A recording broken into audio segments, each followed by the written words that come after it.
Hello and welcome to NIGP's Learning Lab.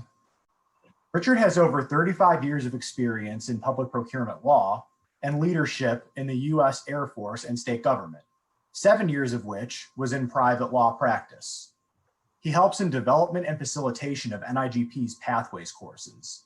Richard is co-author of the third edition of Legal Aspects of Public Procurement and author of Seeing Excellence, Learning from Great Procurement Teams. Richard? I was fortunate to be selected by Doug Richens, who we've been joined by here, the esteemed leader, well known in the profession, was the chief procurement officer for the state of Utah, and that's where Doug and I knew each other. And he hired me to be counsel to NASPO Value Point, so we worked together in that capacity for a while. So say hi to everybody and let them know about you.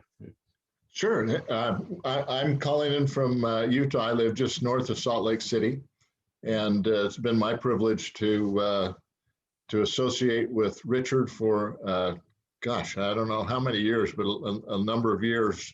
First got acquainted with Richard when he was the purchasing director for the state of Colorado. I happened to have that same role in the state of Utah, and I served as the chief procurement officer in Utah for 23 years under 4 different governors.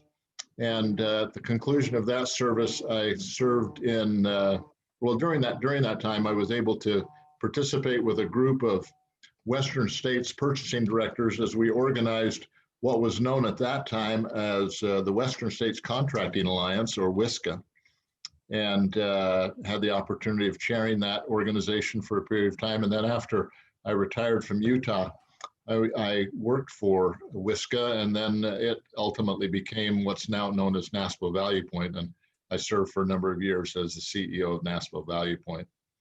But I'm grateful for the opportunity to participate. I fully believe in continuing education, and that's been a hallmark of mine and a real belief. And so I compliment each of you for participating in continuing education and always working to advance your skills. Thank you, Richard. Yeah, thanks, Doug, and thanks for joining us.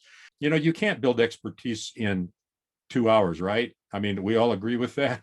So what we're trying to do is give you the tools you need to delve into the things like process analysis, root cause analysis, an approach to decision making, things to think about and reflect on as you do things. Dell, for example, as you do things like set up evaluations on RFPs and what you're doing there and what you're trying to accomplish.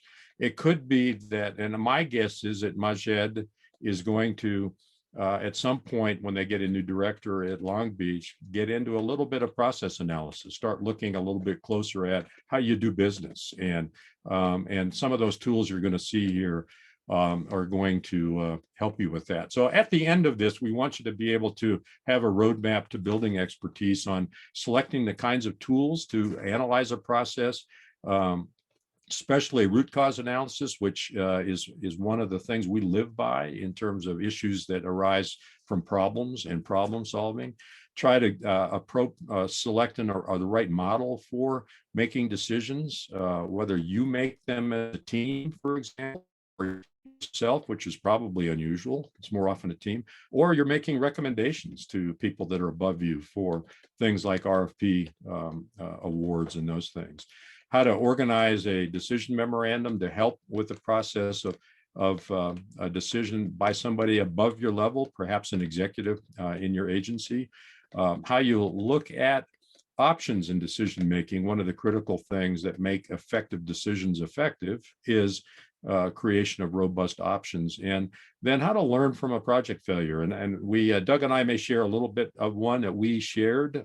Now, hard to believe it's been this long, but about 18 years ago, we had what I call my successful failure, and it was the result of an RFP that sadly I think I talked Doug into, but I think he learned too, right, Doug, from that. And it's funny, absolutely. The e-procurement issues that you're reading about now, they haven't all changed all that much in that length of time, which is kind of funny. So I think we're getting close to 20 years on that, Richard. Yeah, that I didn't need to hear that, but I think you're right, Doug. Yeah. So you've met Doug. We've also going to have, he's got a little bit cross scheduled. He'll be here a little bit later. Jason Souza was the former chief procurement official from the state of Alaska, worked with Victor. He is now with Government Sourcing Solutions. That's a meeting he's actually on today. He's a former president-elect of NASPO, the National Association of State Procurement Officials. Doug and I have known Jason for a long time. And the really cool thing is he is a certified Six Sigma black belt. Anybody, raise your hand. Have anybody ever heard of that? What that is? Yeah, Doug has. How about Dell? You ever heard of that? Majed, you know what? You ever heard of any of it? It's a continuous improvement model, and we'll talk a little bit about Six that. Sigma, Yeah, Six Sigma. And if you get into LinkedIn and you connect with Jason, you can go and see what he's written on continuous improvement, succession planning. He's written about as much as anybody I know that's out there for public consumption. So we're happy to have him. And Doug was a former NASPO president, as well as the CEO when I was with NASPO Value Point, my boss, and well regarded as a longtime Utah Chief Procurement Officer. So welcome, Doug, and we'll be learning from you and Jason.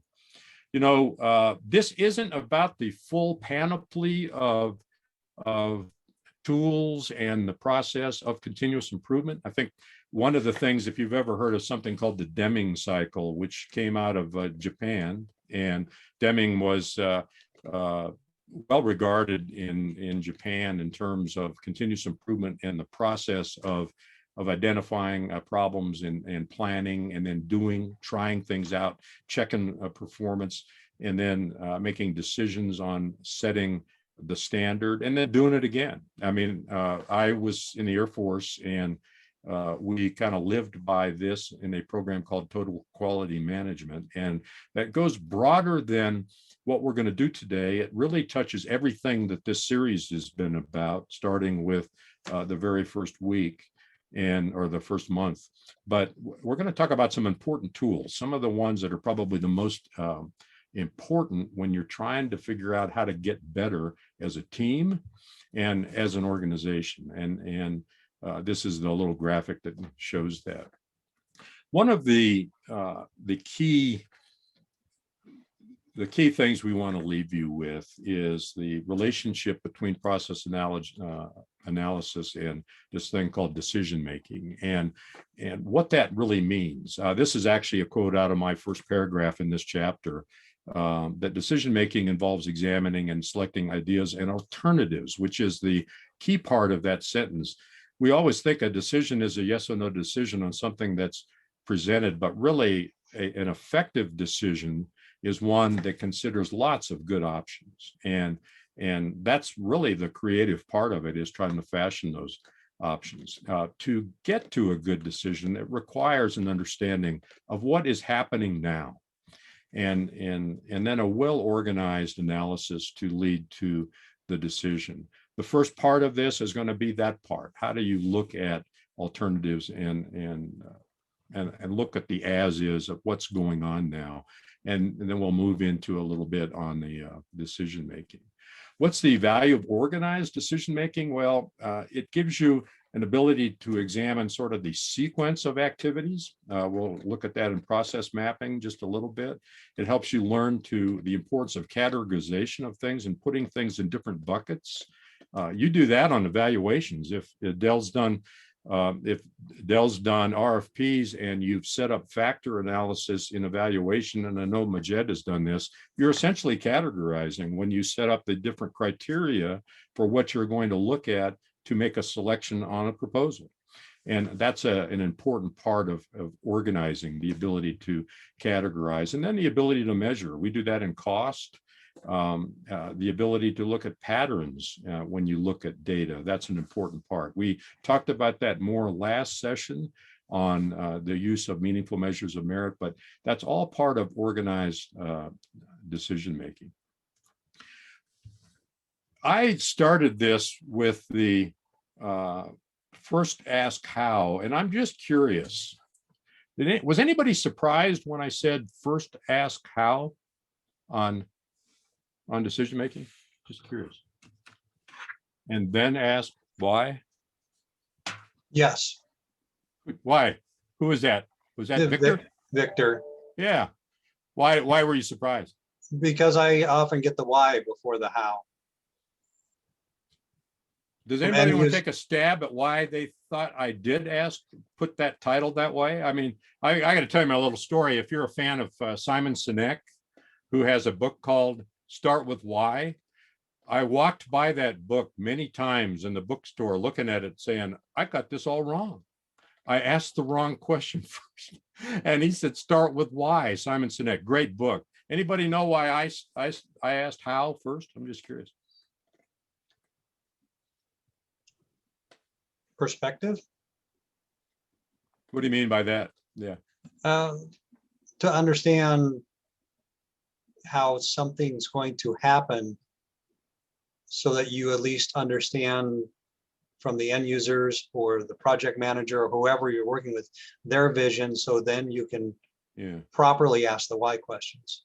Yeah, and I think that's a subset of probably what I had in mind. I'm curious. Let me ask I'll ask what's known as a leading question for Del and Majed. Have you ever been involved where somebody came in with a problem and suggested a solution? They thought that they had no idea what was going on when they tried to figure out how they were going to fix you. Has that ever happened to you? If you're around long enough, you'll be involved in situations, especially with senior people, that they'll come in and say, you got a problem and here's what you need to do. And they have no idea of really the way the world works. And that was what I was getting at. In the analysis part of this, before you get to the why of what you're trying to achieve and the why of why things are happening, first understand the system, understand what's happening.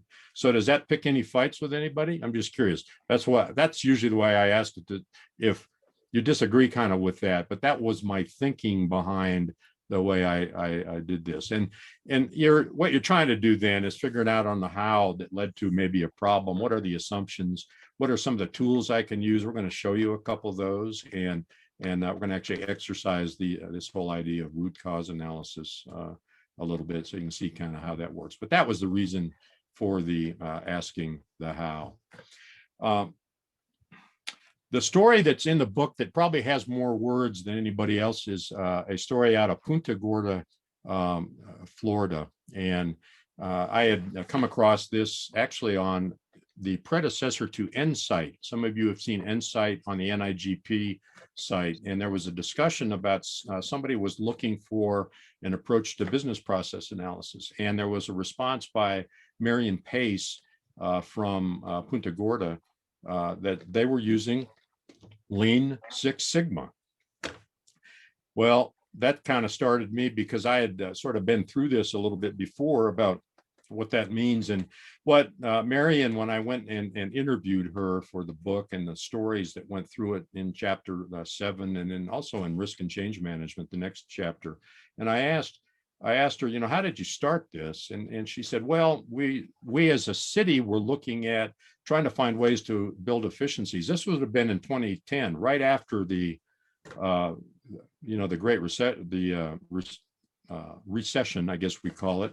And they were looking for ways to build efficiencies, maybe drive some revenue in the city.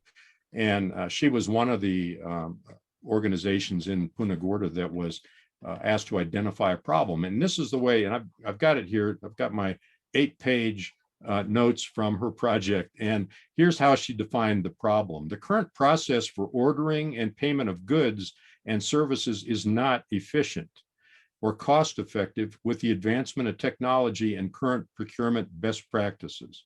The program transactions in fiscal year 09-10 amounted to 7,200 transactions and 4.5 million that may have qualified for a procurement card program. But you know what?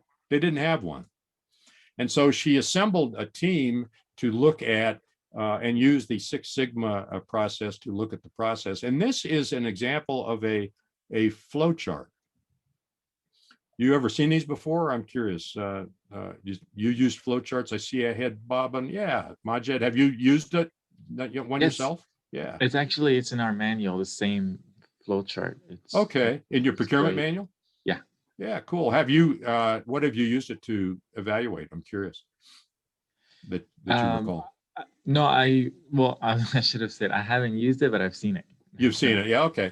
And what it does is it sets up a linear relationship between steps in a process. And I've got in the handout I gave you some of the steps to do a flow chart. We're not going to build one, but yeah, you can find these all over Google. Just look up flow chart. What I was going to tell you about is there's a couple variations of this that are in the handout. One is a value aspect to this where you will use a flow chart to also identify value added steps.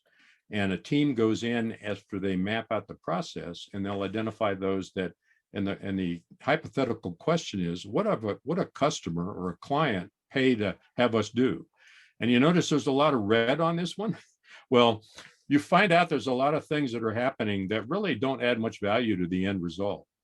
What they identified in Punta Gorda was returning purchase orders, for example, or requisitions because there's some problem with the way that they're constructed, or the process of a rejection at the warehouse during receiving because goods are not meeting the requirements and sending it back. And those are sort of identified as waste. I mean, it's a time during the process that you're not getting much value added because you're having to redo things and you're wasting time and effort. And that's the red. I've given you those steps a little bit in the handout too that you can look at. So what we do, because we're not in manufacturing, we're really heavily looking at the flow of the process, the time it's taking people to do, and we use those aspects of sort of a process. The squares are the elements of the steps, the little things that look like documents with the little squigglies, that usually is some kind of paper that's generated. And then the triangles tend to be decision points where you're going one direction or the other. What's a common one for procurement? Common one is, are we going to use an IFB or an RFP, right? You're both dealing with that, right, Dell? I mean, I'm pretty impressed. You're doing RFPs? You've been doing this for a year, Dale, and you're doing some RFPs. I'm impressed because that's kind of complicated, So yeah, it's very complicated. Yeah. Well, I mean, I do have a senior buyer helping me though. Okay, good. And so you're learning kind of through the mentoring relationship and the rest of that. Yes, So I'm just curious, just to test this, give a little procurement knowledge here from either of you. What is a question you ask to decide which direction you go on either IFB or RFP?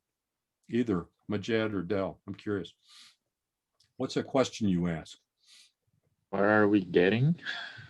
Well, I think that is, and then depending on what the answer to that is, what's the next question? If I tell you what I'm getting is something that's in the catalog, it's on page 52, this is what we're getting, does that drive you to an RFP?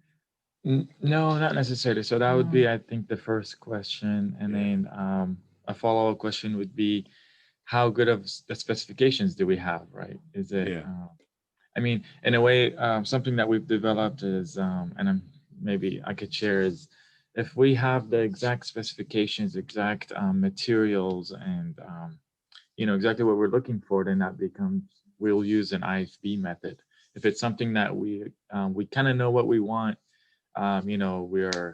we still need some help, from the firms to identify, like, okay, you can use this, we're open for different options, then we go with an RFP, kind of like a rule of thumb, if that makes sense. Well, I'm impressed. You just mapped out the second half of this lab that's decision making. So you just made one. And on the flow chart, those are the kind of diamond shape decisions. So when you're mapping out a process with a team, you'll be trying to identify those kinds of questions, and that's a value-added decision. I mean, that's something that we need to do. Richard, they usually don't look that fancy. I mean, this is a way that flowcharts often look. In the days when we could get together and be in the same room, I wish I would have invented yellow stickies, because they're nice when you get the square ones. You can either turn them into an event, the square one, or you can turn them cattywampus and turn them into a decision point. So that's often the way these are done by people. that are building these process maps. The next step, though, is after that, is after you've kind of figured out, you framed a problem like they did in Punta Gorda, and you start looking at the process like they did in Punta Gorda, you'll get to then the why decision. And there's a couple dimensions to that. One is the Simon Sinek why that I'd mentioned in start with why, and that has to do with organizations more generally. Why is it you exist? But when you're looking at the why question on a problem or an opportunity or something you're going to do as a team in a procurement office, you're probably asking the why a little bit. So to portray this from the Punta Gorda perspective, what they did when they mapped this is they found out several things. One is they found out there were a lot of red steps in there in terms of they were wasting time, returning POs, rejecting requisitions, rejecting products that had been delivered didn't meet specs. The invoicing process was broken because they were sending back a lot of invoices that didn't meet the requirements that finance had set. That's all, that's all really waste, really, and not value-added steps. So then the question was, as the team did that, then they started to dig into why. And that's the, why is this happening? And we call that root cause analysis. You may have heard the term root cause analysis used in your practice or in any kind of management classes or the rest of that. So what we're going to do now is just we're going to tickle your imagination here a little bit, and we're going to do a little root cause analysis. What I put up here is the first activity, and I think what I'd like you to do is I will expand this a little bit so you can read it. Is that better? Or you can get it off the email that I just sent you. So this will be the little root cause analysis we're going to do. And I am going to just turn off my video here real quick for a minute and let you read this, give you a couple minutes, and I'll be right back. Okay, I'm going to roll this down and let you see the rest of it. Got you what we call an Ishikawa diagram, which is a root cause analysis testing tool. I'm going to explain it to you.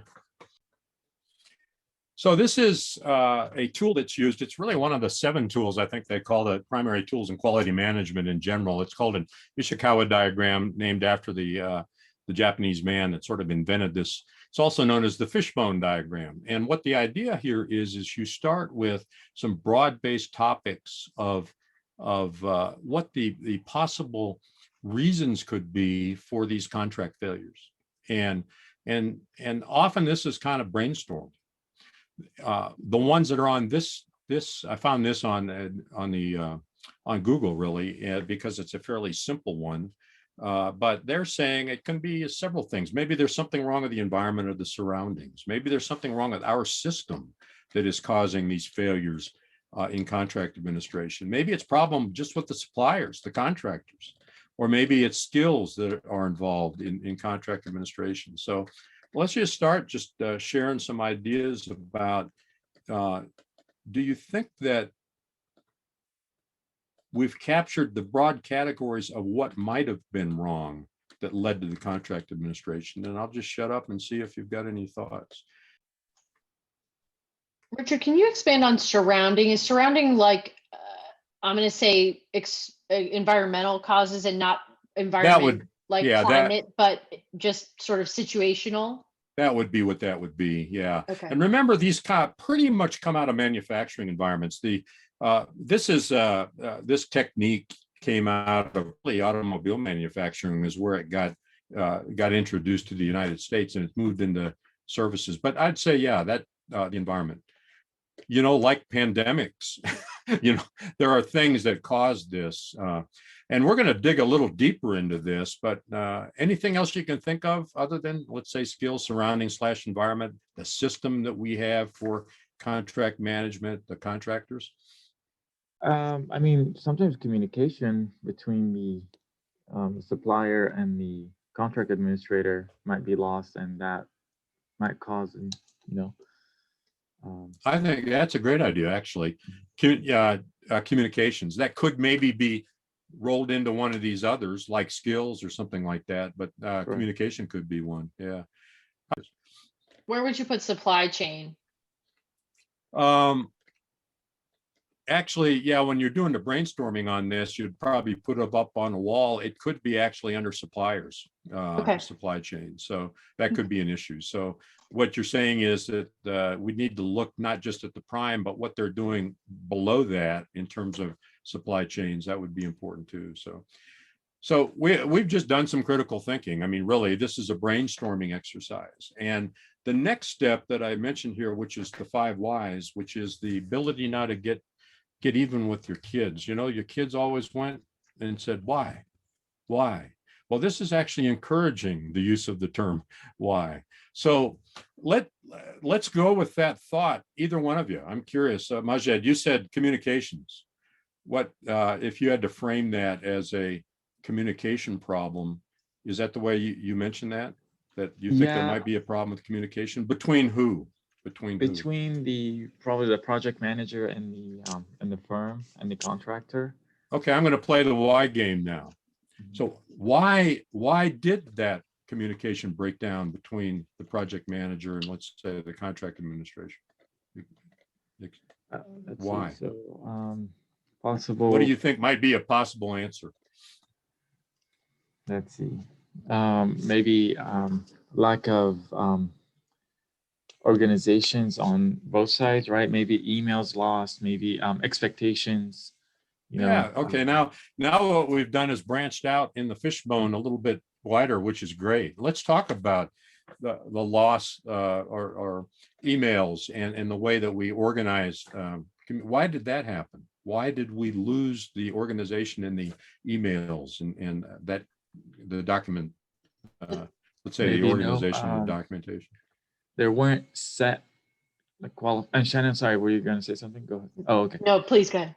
I was going to say maybe that there was no set roles. Like we didn't set the roles from the beginning, saying that, this person will handle the any communications or questions between the suppliers and the contractor. This person will handle, or maybe the same person will handle invoicing, whatever, so maybe setting those roles ahead of time, maybe there was a lack of that. So let's ask the third why. Why do you think the roles haven't been established correctly in the communication? Why is that?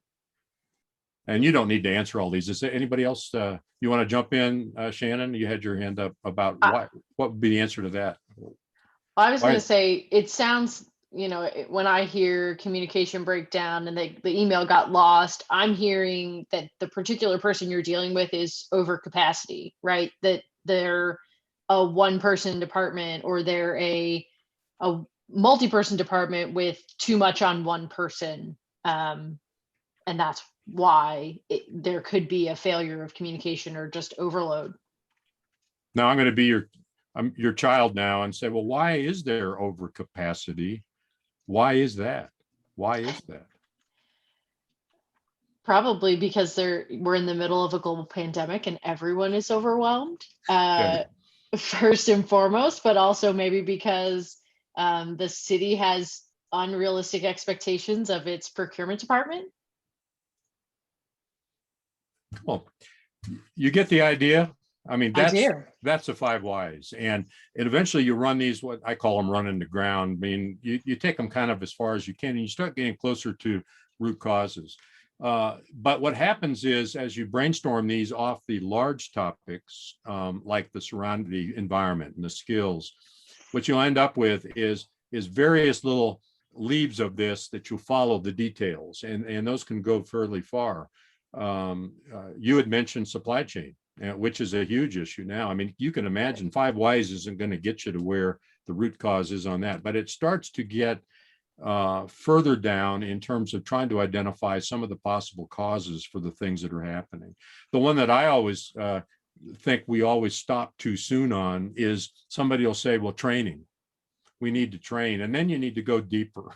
Well, why aren't they being trained? And you'll probably end up with overcapacity could be an issue. And then your bosses are going to have to look at that when you send up recommendations and say, okay, we agree. we can't do it all. And so somebody needs to take that forward and then figure out that could be one of the solutions. That is probably, I believe, and I think you're going to hear Jason when he joins us say that may be one of the most useful sort of tools, that sort of an analysis when you start looking at any kind of a problem or opportunities that you're assessing in an organization, the Ishikawa diagram. So nice job on that. So the Ishikawa fishbone diagram is what I just showed you. This is the one that was used by Punta Gorda. They used the categories that I've shown you right here at, on this slide. There were more of them than we used in our little exercise. And these are the ones they teach in Six Sigma training, methods and process, materials, more of a manufacturing sort of category, machines. Do they have the right machines on the line to do the things? Is there a problem with the environment? We called that a different name, but and then departmental issues, where they found most of the issues in Punta Gorda had to do with they weren't following procedures, they had training problems, the rest of that. So that's what they used in Punta Gorda to analyze their payables process and trying to figure out where they could come up with improvements, and did a nice job with that. Now, Jason sent me this. He says, well, if we're going to call it a fishbone diagram, let's call it a fishbone diagram. So this was what he's actually used in Alaska when he was there, I think before he got his Six Sigma belt, but I thought this was delightful. When he comes and shows up, I'll ask him if he wants to go back and pick apart the fish. But as you can see, his categories, the people, process, data, environment, technology, and some of the things are a little hard to read, but things like too much data. That ever been a problem? I've got so much information, I don't even know how to find patterns. I can't dig into it. The process, too bureaucratic, which also leads you into, as you look at your process analysis, where your value-added steps are, and forces you to go look at that and say, is this really something that is useful that we're doing here? Why are we doing all these approvals and the rest of that? So it's a great tool that I think leads you into identifying the root cause for many of these kinds of problems. The Ishikawa, or the fishbone diagram, shown here by a great Alaska colleague. He still lives in Juneau, by the way. So hey Richard, yeah. The man from the north just joined us. Oh, how did you get in, Jason? Did you just use the? Yeah, I snuck in. Oh, okay. Yeah. Did you just get in to see the fishbone diagram? I did. What timing?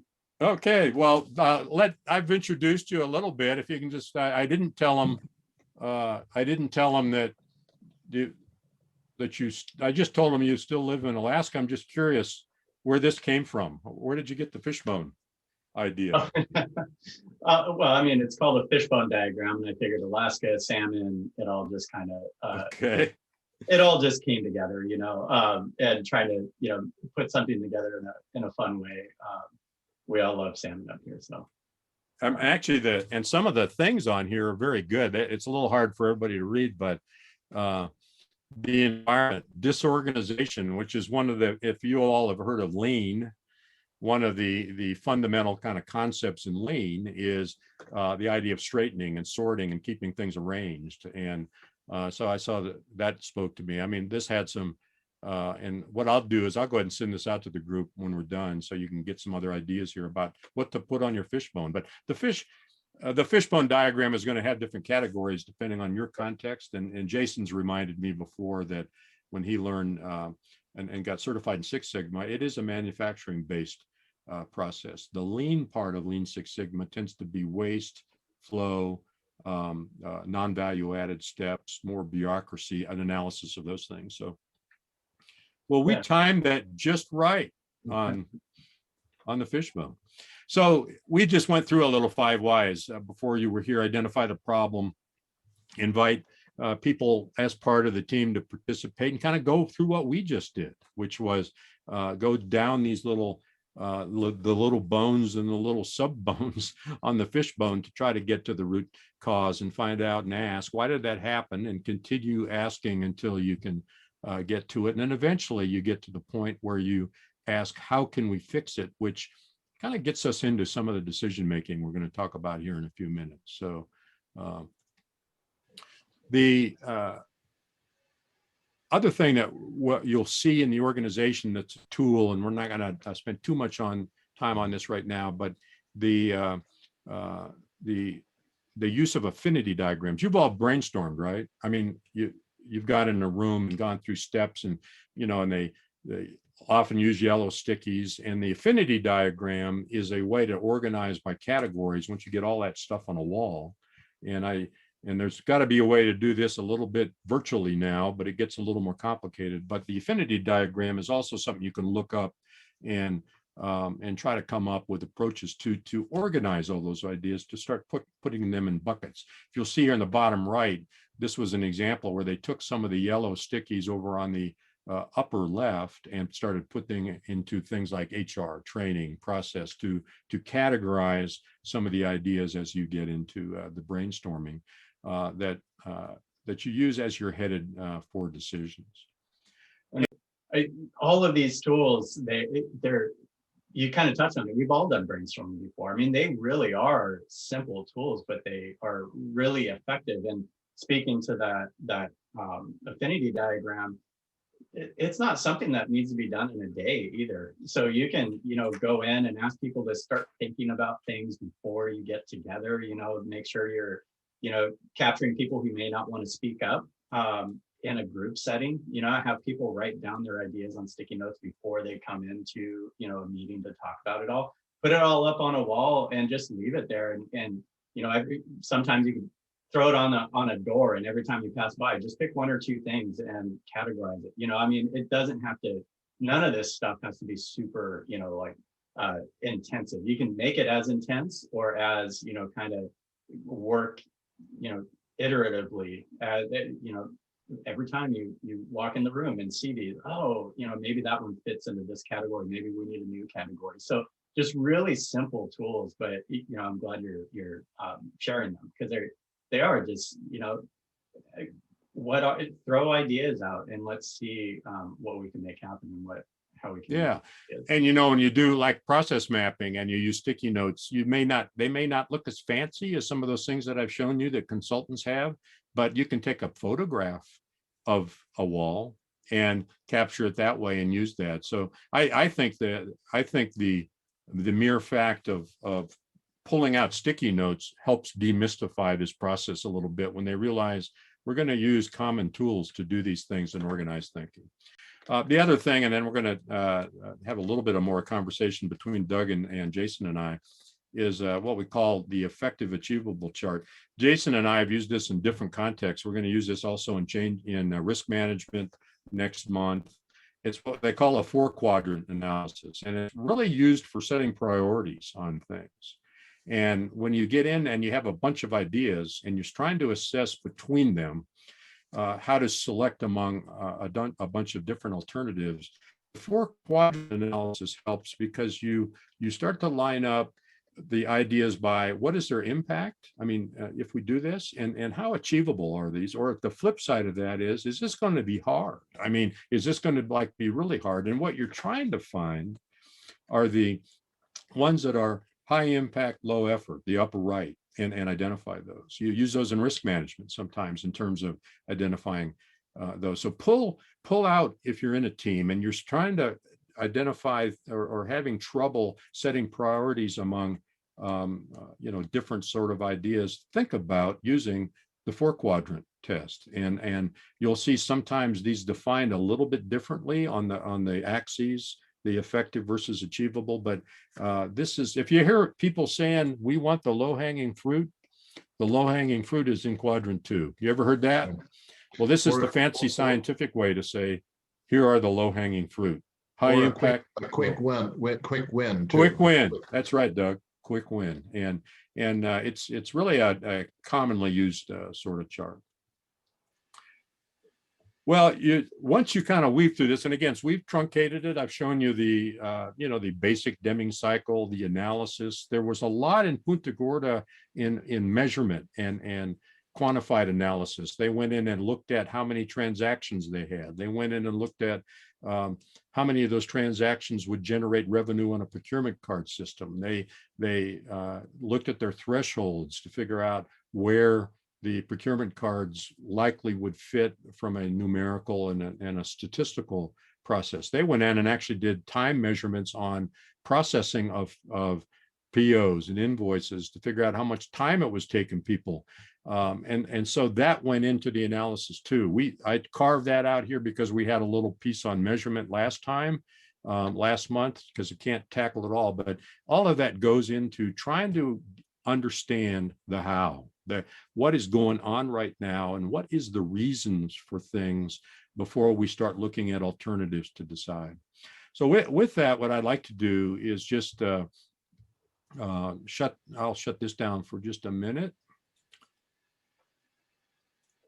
And we had talked previously when I kind of roped, my colleagues, my friends, Jason and Doug, into doing this, so I wanted to get their wisdom and share with you. So we're going to just have a little conversation about a few things and then open it up and let you ask questions of them. I'm so delighted they're here to kind of help us learn a little bit. But let me just start it out with Jason. You heard he's given us the fish, the wonderful fish, and I've given you a little idea of Six Sigma, which came out of Motorola in the 1980s. And Six Sigma was really spun off of the Japanese manufacturing techniques, along with Lean, the process of examination that looked more closely at flow and waste.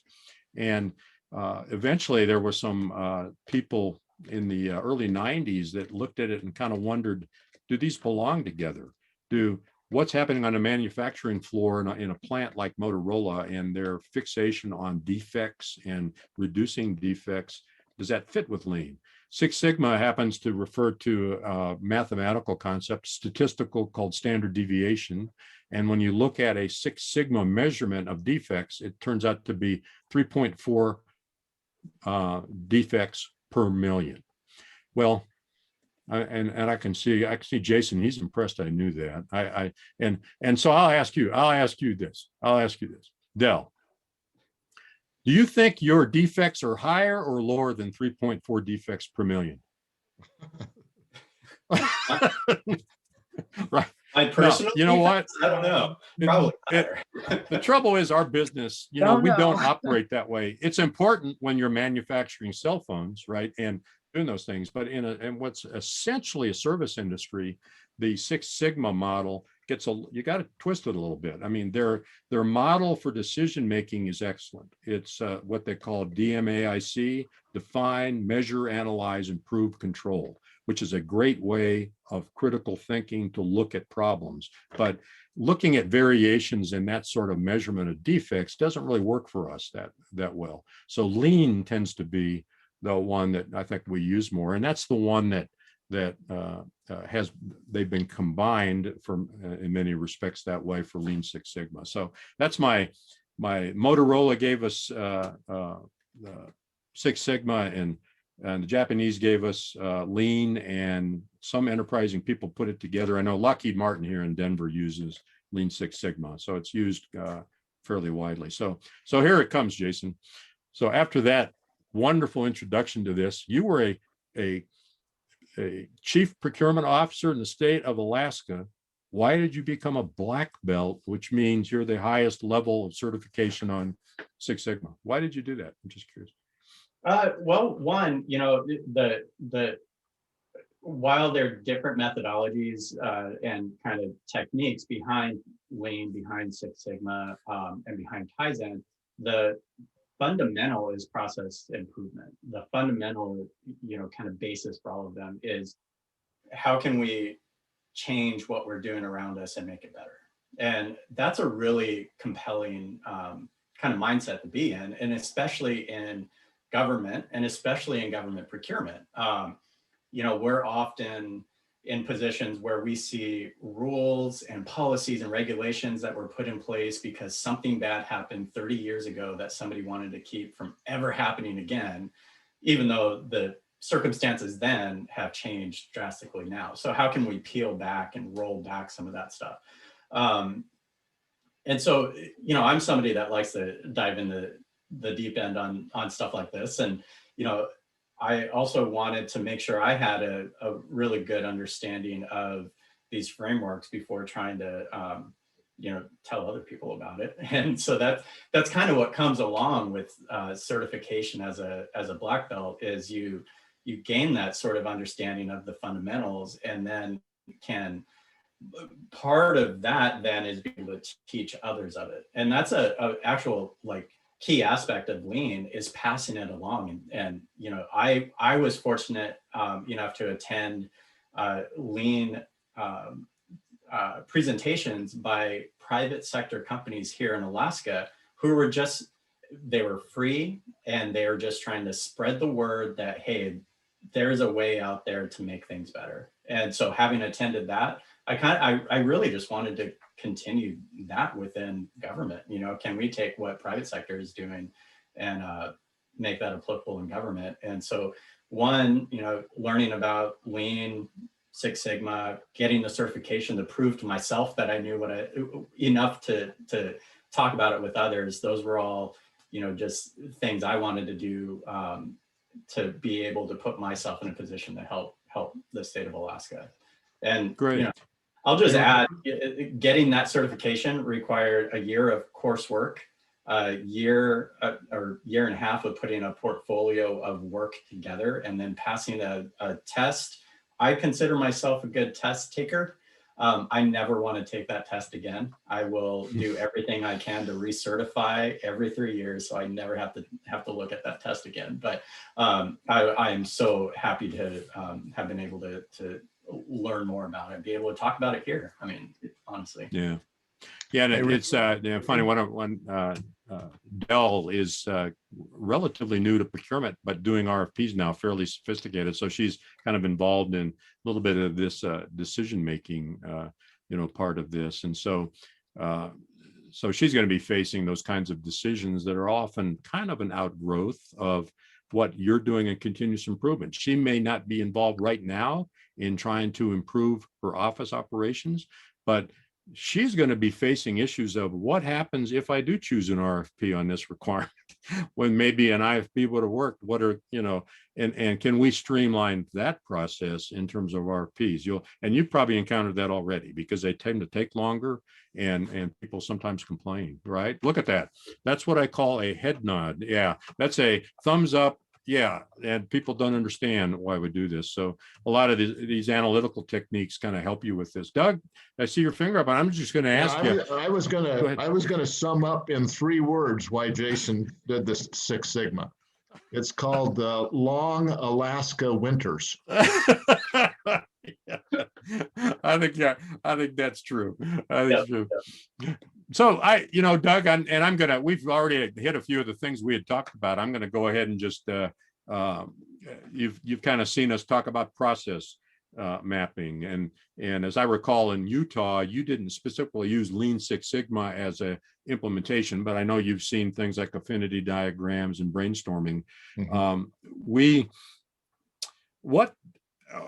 What does all that do with respect to your ability to decide among alternatives and getting better? How does that all factor into this process of decision making from your perspective? Well, I think it actually gets to the fundamental aspect of the value that procurement brings. And procurement is all about evaluating options. And so obviously when we do procurements, we're working with the end customer to encourage them to look at options, to solicit proposals, to look at options. And so even when you take it out of the procurement aspect and look at an analysis of your organization or whatever, what it seems the value that this brings is the ability to examine options so that we can effectively look and select from among options to improve performance. And so, yeah, we've broken this down, the analytical phase. I'm just curious, Shannon, and I try to do this so that I don't surprise you too much, and give you a chance to collect your thoughts. But is there process analysis a dimension to what you do in terms of supporting virtual conferences? Absolutely. Yeah. We have to break down almost every single time how the event was produced. And I don't think we have in the last, it's been 2.5 years now, we've been doing virtual events at NIGP. I haven't done two that were exactly the same in terms of the process from beginning to end. So the first one was all pre-recorded content from forum that was edited and spliced by an outside provider. The second one, for budget sake, I recorded everybody and then sent timestamped edits to an external company and let them edit. And then we got through 3 or 4 of those with different companies, different iterations of internal and external editing. Then we went full external production company and they do the recording because it's too much of my time to do that. We include exhibitors, we don't include exhibitors. So there's constant process evaluation and improvement on every event. I send out the exact same debrief sheet that says thing that went well, thing that was the most frustrating, and give it to me straight, because the only person who can, sort of affect the change in the process is the project manager. And while I am project manager, exhibits manager, event magician, it's my job to make sure that if we need to change how we're getting to the finish line, that I, as the project manager, am responsible for doing that. Yeah. I mean, and I hope that shows Del and Majed that these sort of analytical tools, I mean, Shannon may not have used a flow chart. She might have not done value mapping in terms of non-value added. She might have not used a 4-quadrant analysis, but she's organized the thinking to try to figure out and identify for everybody the how of everything, setting up for some of the decisions, like, are we going to do this again? I mean, that's one decision that has to be made. And when you get to decision making, Jason, when you did the Six Sigma, I'm just curious, was there a section on decision making? I mean, you go through all this stuff, you've got all this data, all this information. Obviously, the part of that is you're going to make decisions, right? Do they teach you about decision making?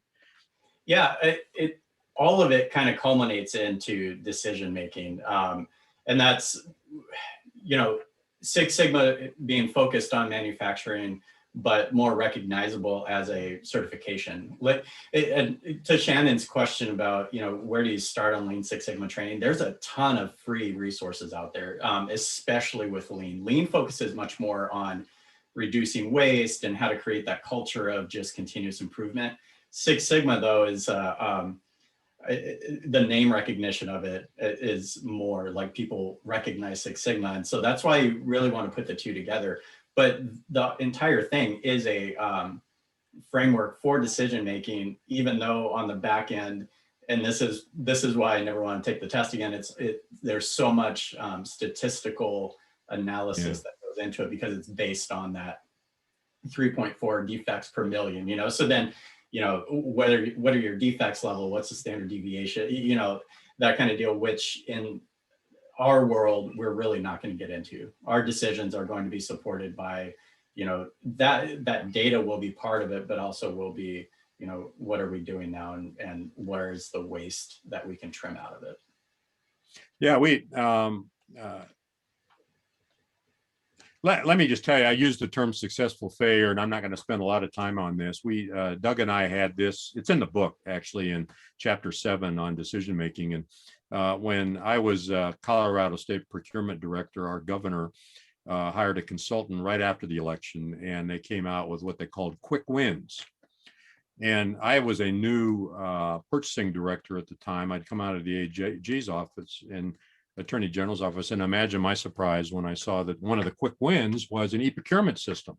And we didn't have to actually appropriate money because it was going to be funded through the transaction fees put on all of the purchases, that everybody was going to be delighted to be using the system, and they were going to then increase a little bit, maybe 1 or 2% on, or 3% on each of the fees. That was going to pay the expenses. And I forgot, I think the expenses were about 7 million or something like that. And so what that was a quick win.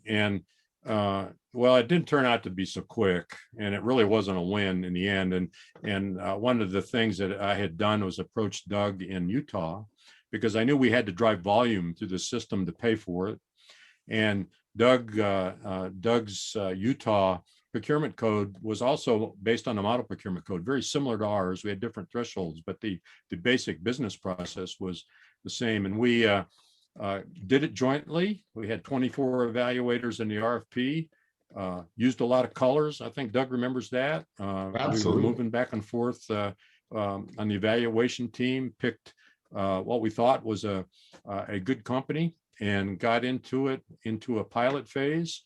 And what we found out was nobody was using it. I mean, we just couldn't get the transaction volume through it to drive the fees to pay for the value.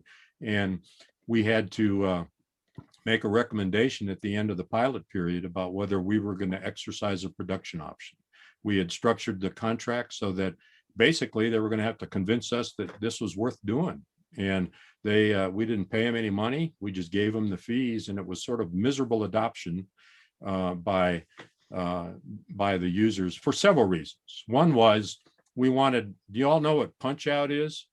Where they reach into the ordering system of people like Dell and office supply companies and actually integrate with that, so they don't have to load up their catalog items and all that kind of stuff. I mean, it was fairly far ahead of its time. Well, it didn't have that, and so one of the problems we had was Dell and Gateway, not Gateway, Dell and Corporate Express and some of the large ones, office supplies companies. Office supply companies wouldn't do it because they had their systems. Well, what we also found out is that a lot of people that buy these small orders, they don't do anything other than use office supplies companies, and they didn't understand why they were having to use ours.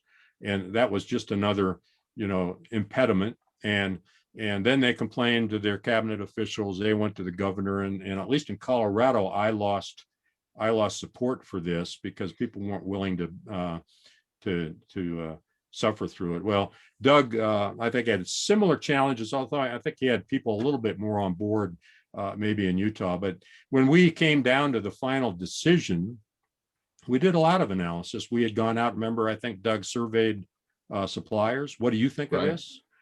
Surveyed our users. What do you think of this? Assembled through customer service surveys what the satisfaction rate wasn't really great. I mean, we had some strong advocates in our pilot teams and the implementation teams, but the people using it just didn't really care for it, and so they weren't really using it that much. And we put together a memorandum that is, and I'll show you the outline of this here in a few minutes, but memorandum that went up to the decision makers about the pros and cons, what the options were. The options were basically exercise the production and move forward. Don't exercise the production, renegotiate for additional longer period.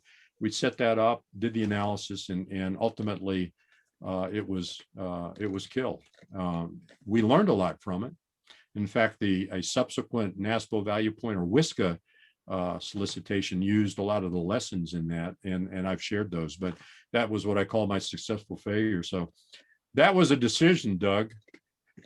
What, as you look back on that, now that you've suffered through the painful recitation of that successful failure, any observations, things you would have done different? I'm just curious, having to reach that after we did the analysis and made that decision. Just curious. No, I don't think we would have done anything different, Richard. I mean, it was painful. It was painful in that, anytime that you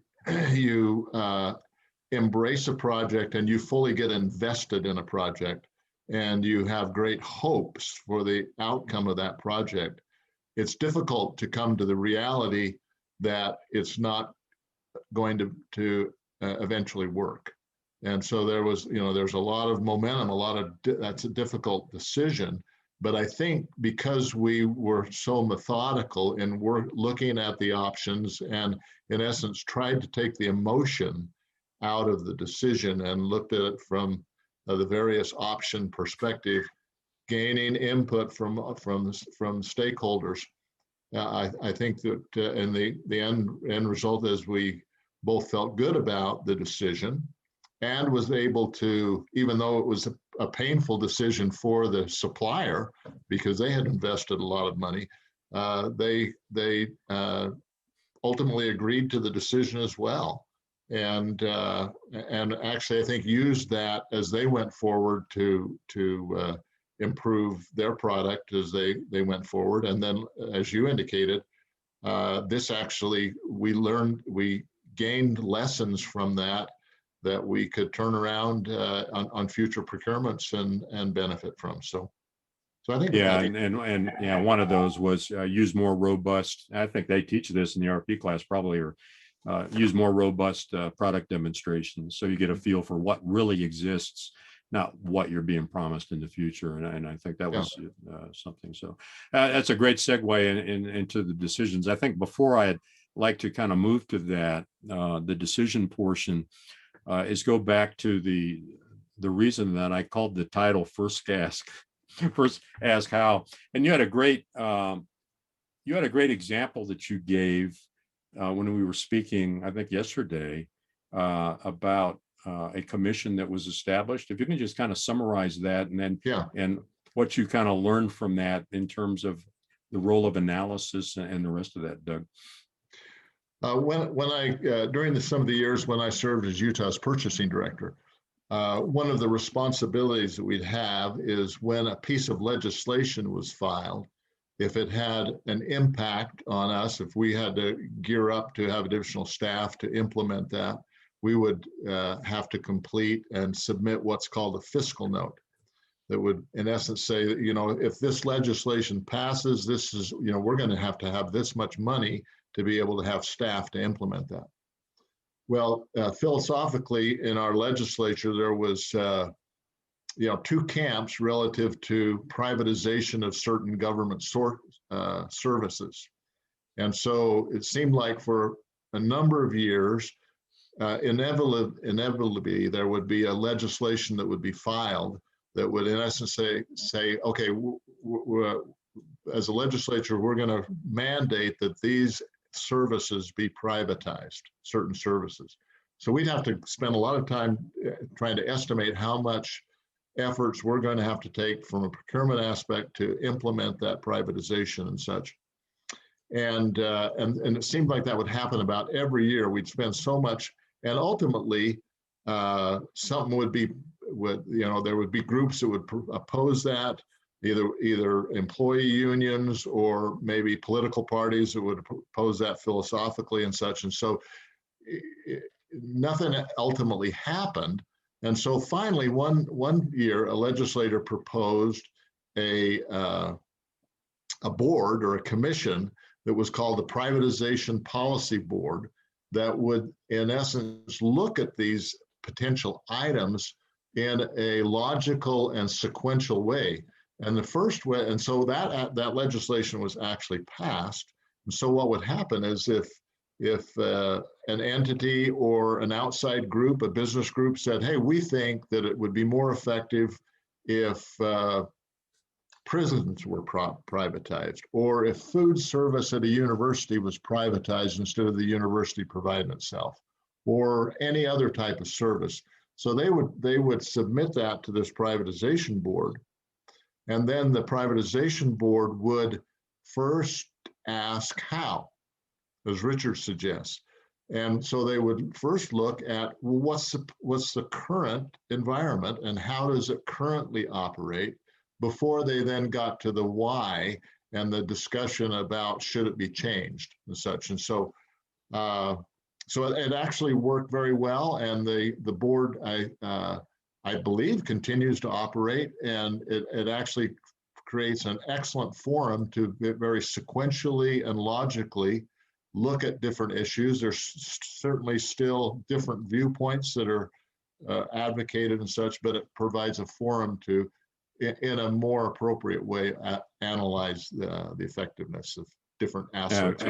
It's a great example. And I think for Dell and Majed, what I'd like you to take from that a little bit is there's a current debate about the role of procurement in organizations and whether we're strategic or whether we're just tactical, pushing requisitions. And what Doug has explained is you can be strategic. I mean, you can be a strategic of value to an organization, and he demonstrated that because they were asking him, you know, those kinds of things. And the good part was he was never one of the ones that they proposed for privatization, the purchasing office. So, Yes. so I mean, he was part of the, yeah, he was part of that solution. They actually implemented us, and we staffed the privatization board. Yeah. Because it would have impacted us so much as to implementing these things. Yeah, great example of the role of analysis and where that kind of plays into decision making. I think the final one before we move into the decision making and close this out is for Jason. One of the things I had shown them, Jason, I think before you came on, were the little red squares on the process, the flow chart, and those were the non-value added. And you and I talked when we talked yesterday, and I said, you know, when you ask anybody what they think of the approval requirements and many of the procurement requirements about what has to be done, and you ask them, is this value added or non-value added? Almost all the time, you can expect them to say, well, that's non-value added. I don't want to pay for that. But we know there's certain organizational requirements that have to be met. Yeah, you had a great insight into that, into your experience with that. Like, what did you call those steps? Yeah, actually, and it's great that Victor Lemur is on this. He was part of our team in Alaska when we had one of those presentations from, it's a telecom company here in Alaska that was very invested in lean internally for themselves, and then we're pushing out some of this external education. But so they, you know, we're talking about and giving us just a very high overview of what lean kind of encompasses. And, you know, there was value added activities, there was waste, and then there was non-value added but necessary. I think it may have been referred to at one point as all that legal stuff you don't care about.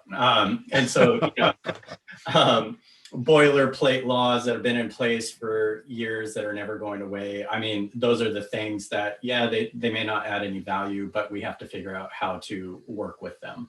And yeah, it's, you try to pull out all of the non-value added activity that you can from a process, but, you know, there is always going to be some level of, you know, especially in public sector, there's always going to be some level of that non-value added activity that you have to keep, you know, whether and it's I think, and as I recall, one of the examples is burned in my mind was there was one review that required somebody to actually check the math of somebody below them, right? And that's an example of, you call that an organizational value added, maybe, but is it really? I mean, it forces you to relook at that, right? That's right. And one of the things, I mean, it's this, I always tell people, once you start learning about continuous improvement and you learn what, you know, constitutes waste and what constitutes value added, it's like you're in the matrix now. You start seeing everything in terms of like, that's value added and that's something I'm actually paying for. I don't want to be paying for that. And it kind of, it's a cool feeling because you can look at, you know, even going to buy a coffee, you know, what you're paying for is a hot cup of coffee. And so then you watch all of the activities that go into that. And it's like, well, you know, I want a hot cup of coffee fast. Why is, you know, the person going way over there and outside to, you know, get the cup? You know, it's taking more time than is necessary. And so, I mean, just really simple things like that. And, it's kind of a really cool thing. You can't go back. Once you learn what waste is, you can't unsee it. You can't go back. Yeah. So decision making is something that you're going to learn. You're going to continue to learn about forever. So I will. The pro-con list. You ever heard of a pro-con list for decision making? Well, Ben Franklin sort of was the one that popularized that. And if you ever look at the backstory on that, and I think I read about that too, is it wasn't just two alternatives. The issue there was whether one of the gentle people from British royalty was going to move from the country into London because he was being, I think it was a physician, he was being asked by a lord there to move so they could have their philosophical debates. And the pro-con list was a list of what is in favor of the move and what is against the move. And as it turns out, they didn't pick either of those alternatives to either go or not. It was sort of a gig economy option. And the person made up a part-time arrangement where he went in and just got paid for his time. It's kind of like what we're doing now, right? In the gig economy. So that, narrow framing, you lose opportunities. And it's easier to have people that aren't truly invested to spot that issue. And that's why you try to have variety in your teams. And you ask the question, as a team, what would have to be true for each option to be the right selection? What would need to be in existence? And then the other thing, can you set tripwires? Actually, that is what Doug and I did on the e-procurement system. We set a tripwire. It was the 6-month pilot. We told them we would do an analysis. We would meet and confer. And if we weren't going to exercise, we would tell them and have them a chance to respond to us. We didn't have any financial investment in this. And that was our tripwire, though, is the use of a pilot to make the decision. So create options, explore them. Some of the tools for deciding, I'm going to show you decision making. Now, I've already showed you the 4-quadrant analysis, which is a great way especially to set priorities. It's known as different things, the Eisenhower matrix. Pick it out and use it sometime when you're having trouble setting priorities. Use some multi-voting is a way to give people a voice on a team if you want to build consensus that way, and give everybody a certain amount of votes and agree that you'll live with the results. Multi-voting. Punta Gorda, in their decision matrix, they had to come up after they did this analysis and decide what from among various alternatives they were going to select. And on the procurement card piece, what they decided was they could either not have a card, they could either RFP out their own card, they could select the card that Hillsborough County had that had a piggybacking provision that they could have used and adopt that. And I think there were a couple other alternatives, but the first thing they had to do was decide, what are our criteria for making this decision? And they used this matrix that's in the book as a decision matrix. And they went to all the people on the team and they said, they brainstormed and they came up with an agreed set of criteria. One is it going to be cost effective? 2, how long is it going to take to implement? Is it going to reduce process? I mean, that was important. Is it going to be easy? And is there going to be acceptance? That's the change management piece. And there was a huge component of change management because people had jobs. People had jobs that were looking at paper that were coming in on invoices and in evaluating that. And so you had to keep that in mind too. So what they did is came up with 5 criteria. You'll see 6 team members, and each of them voted on what they thought the importance was of each of the different weights. And as you can see, the one that won was, is it really cost effective? That ought to be our main criteria in the decision. And that was followed by the process reduction, ease of use, acceptance, and finally the time to implement. So this was a tool. It's a decision matrix tool that you can use in various contexts. They happen to use it to come up with a consensus about what the criteria are for what drove the decision. And to cut to the chase on this, they eventually decided to adopt a procurement card and to use the Hillsborough County card because the incentives that were built in that, they thought they could achieve some pretty decent revenues from the incentives off the card. But another tool for decision making. And we decide there are errors, and these are the things you want to be generally familiar with. One is confirmation bias. That means you're going to see the world in a way that confirms the way you feel about what the decision should be. That ever happen? Oh, I think so. I bet there were people on the Punta Gorda that had a confirmation bias, maybe, that didn't think this was a good idea, and they looked at the choices and tried to find data in the analysis that confirmed the way they felt about about the decision. That's confirmation bias. Recency or availability bias. That's why sometimes incumbents have an advantage where you've had a really good contractor and they're going to re-procure for a follow-on. Well, what sticks in the minds of the evaluators often is the most recent thing that they've had an experience with, and that can be good, but it can also be bad. I mean, and sometimes that drives a little bit of error in the way that you're trying to be objective in an evaluation. We tend to be risk averse. We tend to anchor. This is a negotiation problem. When somebody comes in, if you've ever had this happen in a car sale, and you go in and first of all, they ask you how much are you willing to spend, and they come in and they say, well, we've really got a good price on this vehicle, but I'll cut off $300 off the sticker price. And you might have thought, well, everybody's saying I can probably get $5 grand off of it, but once somebody makes that offer, there's an effect of that, and it tends to anchor you, and you start believing that, well, maybe my position isn't that reasonable. They put down a real number. I guess I'm going to negotiate around that now. That's an anchoring bias. Sometimes we confuse correlation and causation, meaning that just because two events are related doesn't mean that one necessarily causes the other. Talk about that in the book if you want to see how that might play out. And the other thing is groupthink.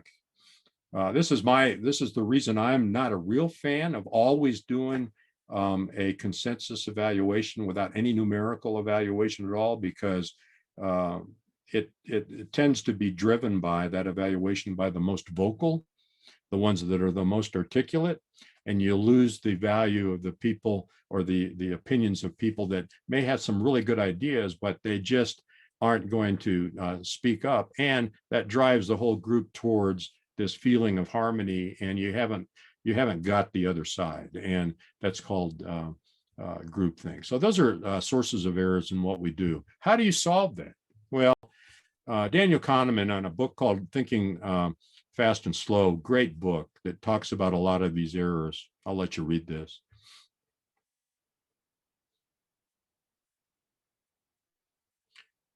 So it's easier to see a minefield when you're watching somebody else go into it than yourself. That's why collaboration is so important. That's why we use teams in decision making, so you can start to reduce some of these errors as you work together. And this is probably not rocket science for most of you, but it's an important concept and something worth remembering. At the point of decision, this used to be what I thought it was all the decision theory was about, is what happens, at that time when you've got to make it, until I learned that really having creative options are what's important. But there is a point, and especially if you're the one having to make a decision, and to realize that there is a point at which there is going to be a merger of the gut, your emotion, and your reason. That's that point of decision. And there are some things you want to be on the lookout for, like don't be tired. Try to get a good night's sleep.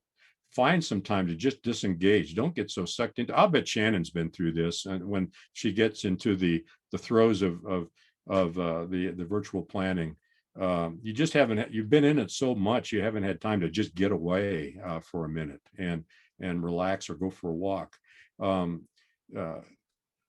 there been a lot of quiet in a final meeting, in an evaluation meeting? Was there anybody that was willing to dissent? I mean, those are things that are going to happen at the time a decision is made, when you want to be on the lookout for those kinds of problems, and take a break if you need to. Are you multitasking?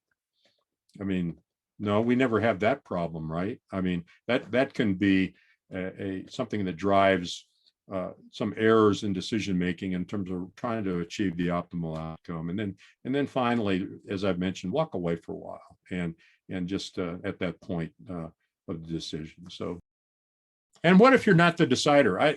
We end with this on decision making before we'll have a little final breakout discussion. But a lot of times you're not the one deciding. I think my largest organization I led was around 70, but there were a lot of the decisions I didn't make. I sent them up. The one that Doug and I made, I got clearance on that. I needed to float up a trial balloon to find out if I was going to be fired or whether or not people thought there were other options. But ultimately, it was my cabinet. It was my cabinet official who was appointed by the governor that was going to make the final decision. How about you, Doug? Did you make the decision on your side on the successful failure? Yeah, no, I work that through our cabinet person as well. Okay, we call that socializing a decision. Sometimes even when your decision goes on the letter, right?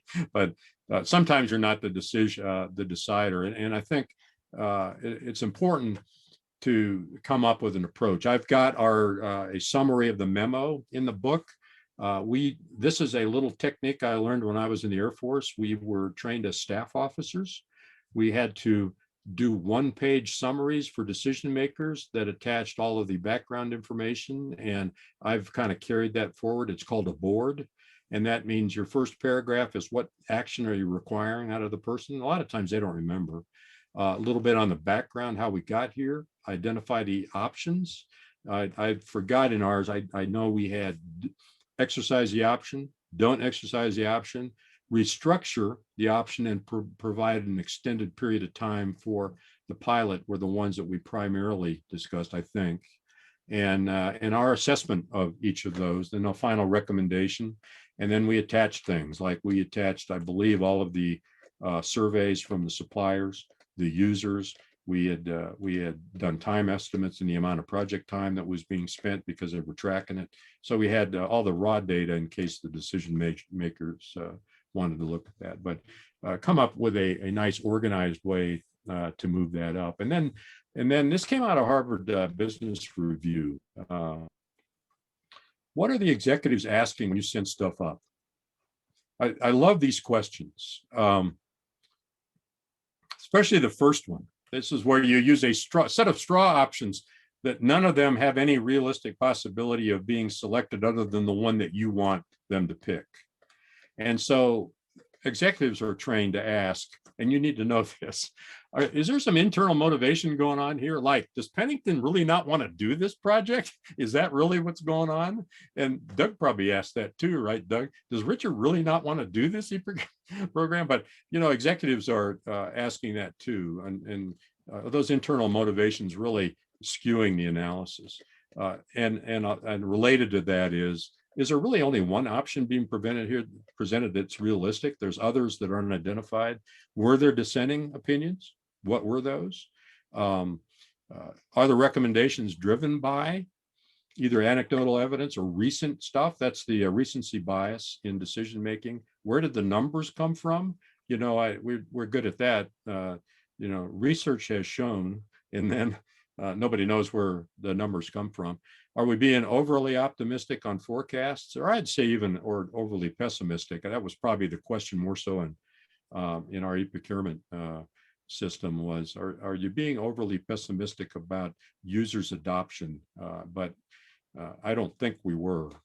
Doug, I forgot, you were doing a little better on adoption on the Utah side than we were in Colorado, weren't you? Yeah, I think we were. But ultimately, even more critical than user adoption was the lack of buy-in from those major corporations. Like yeah, I forgot to mention that. Yeah, Dell would not play.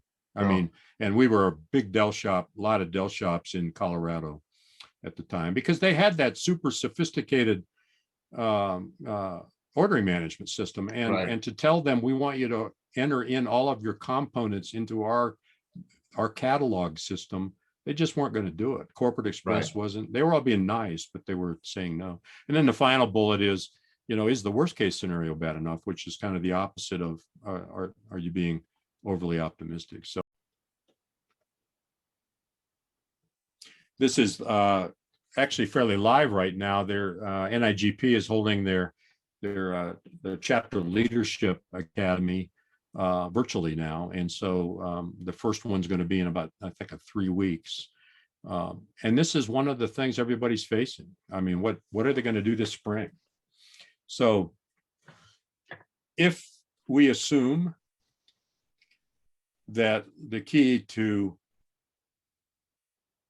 effective decisions is the creation of the how good the options are, which is kind of the through line here. What would you be asking here if you were involved in a team decision to make this decision about, are we going to hold our spring or summer conference this year? What do you think?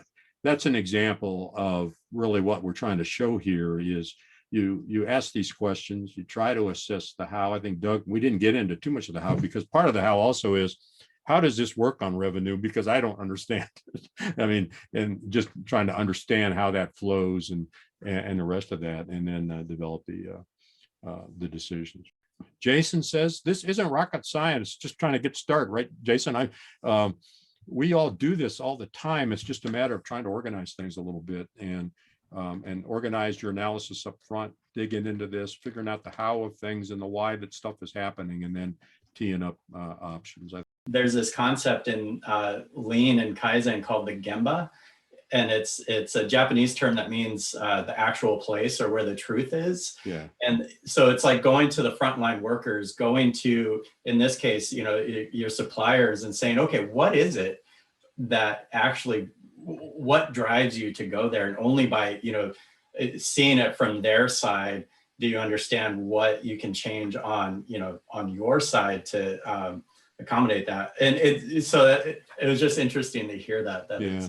So Jason suffers from the curse of knowledge. He uses terms like Kaizen and Gemba. Kaizen is a Japanese term for, it's really a continuous improvement sort of culture. And Gemba is, like you said, the place.